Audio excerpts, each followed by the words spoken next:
ইলিশ মাছের পিসগুলো দেখে বোঝাই যাচ্ছে মাছটা একটু বড় সাইজের ছিল। বাজার থেকে আনার সময় কেটে নিয়ে এসছে, আমি ধুয়ে পরিষ্কার করে নিয়েছি। নমস্কার বন্ধুরা, নমিতাস কিচেন অ্যান্ড ব্লগ চ্যানেলে আপনাদের সকলকে স্বাগত। আজকে আমি বানাবো ইলিশ ভাপা, একদম অন্য রকম স্বাদে। তাহলে রেসিপিটা পুরো দেখতে থাকুন, নিশ্চয়ই আপনাদের ভালো লাগবে। ইলিশ ভাপা বানাতে এখানটায় আমি নিয়েছি 1 চামচ পোস্ত, 1 চামচ সর্ষে, হাফ চামচ জিরে আর 2টো কাঁচা লঙ্কা। যে যেমন ঝাল খায় সেই হিসাবে নিতে হবে কাঁচা লঙ্কা। আর নিয়েছি হচ্ছে কাজু। ইলিশ ভাপাতে কাজু ব্যবহার করলে স্বাদটা অনেকটাই বেড়ে যায়, সেই জন্য নিয়ে নিয়েছি কাজু। প্রথমে আমি সর্ষে, পোস্ত, জিরে আর কাঁচা লঙ্কা দিয়ে পেস্ট করে নেব। হয়ে গেছে সর্ষে পোস্তর পেস্ট।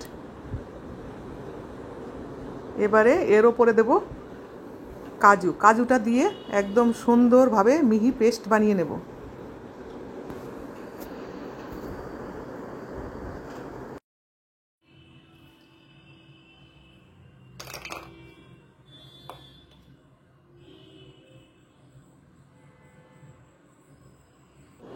কত সুন্দর একটা পেস্ট বানিয়ে নিলাম।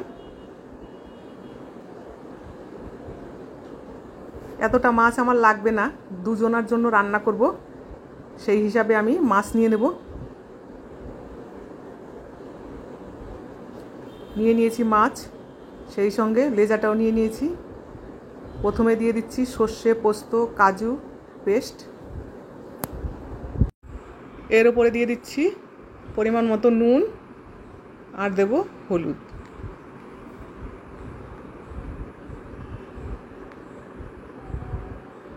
দিয়ে দিচ্ছি কাঁচা সর্ষের তেল।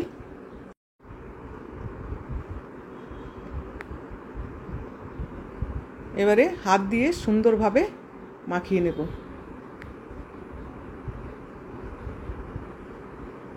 এইভাবে মাখিয়ে 10 মিনিটের জন্য রেখে দেব।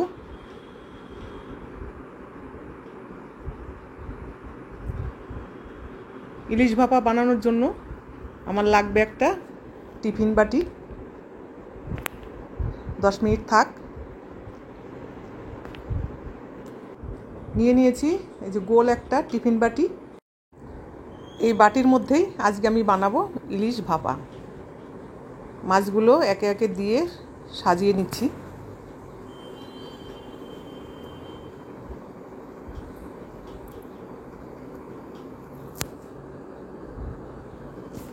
জায়গাটা একটু কম হয়ে যাচ্ছিল, হয়ে গেছে সব কটা মাছ দিয়ে দেয়া। ওপর থেকে গ্রেভিটাও দিয়ে দিচ্ছি।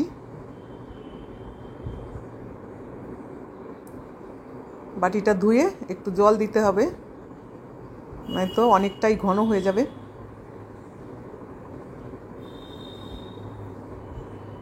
এবারে এই টিফিন বাটির ওপরেই দিয়ে দিচ্ছি সামান্য একটু কাঁচা সর্ষের তেল আর দেব 2টো চেরা কাঁচা লঙ্কা।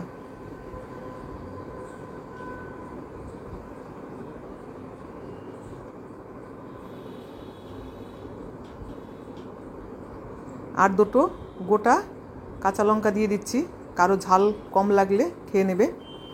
এবারে টিফিন কৌটোটা ভালোভাবে বন্ধ করব যাতে জল না ঢুকে যায়।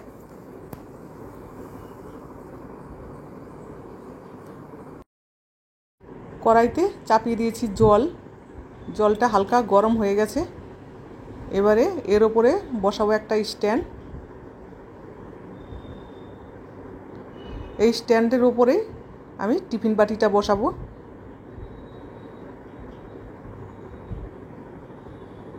জল ফুটতে শুরু করে দিয়েছে, বসিয়ে দিলাম টিফিন বাটি। এবারে মিডিয়াম আঁচে 20 মিনিটের জন্য আমি টিফিন বাটিটা ঢাকা দিয়ে রাখবো। 20 মিনিট এইভাবে মিডিয়াম আঁচে ঢাকা দেওয়া থাকলে মাছটা খুব সুন্দরভাবে সেদ্ধ হবে। 20 মিনিট হয়ে গেছে, এবার ঢাকনাটা তুলে নিচ্ছি। ঠান্ডা হলে খুলে দেখব। যেমন ঝাঁঝ বেরোচ্ছে তেমন দেখতে সুন্দর হয়েছে, খেতেও লাগবে দুর্দান্ত স্বাদ। এবারে আমি অন্য একটা পাত্রে টিফিন বাটির থেকে ঢেলে নিচ্ছি। মাছটা ভালো মতো সেদ্ধ হয়ে গেছে। এই রকম ইলিশ ভাপা আর তার সঙ্গে থাকবে গরম গরম ভাত। দুর্দান্ত স্বাদ লাগবে খেতে।